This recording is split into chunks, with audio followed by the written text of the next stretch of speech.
Morning, আমি আবার একটা ভিডিওতে এসেছি। তো দেখুন আমি এখন রান্না করছি, এখন বেলা 10টা বাজে। এই যে রান্না করছি, এই যে পটল দিয়ে চিংড়ি মাছ দিয়ে আর সর্ষে এই যে বেটে রেখেছি, সর্ষে বাটা দিয়ে ভাপে করব।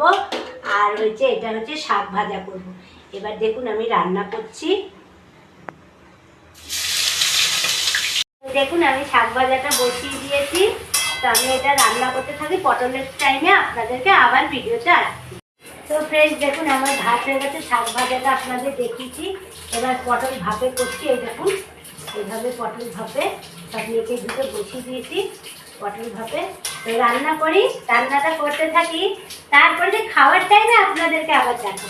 তো দেখুন ফ্রেন্ডস এই যে রান্না করেছি, এই যে দেখুন এই যে রান্না করেছি, আর এই যে কলমি শাক ভাজা। তো এখন আমি খেতে থাকি। তো আপনাদেরকে বলছি দেখি খেয়ে কলমি শাক দিয়ে কেমন হয়েছে।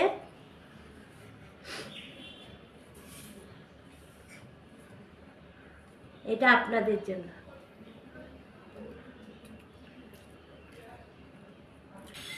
তো আমি খেতে থাকি।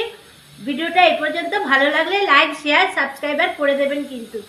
এক্সকিউজ মি প্লিজ, সাবস্ক্রাইবারটা করে দেবেন কিন্তু। টাটা।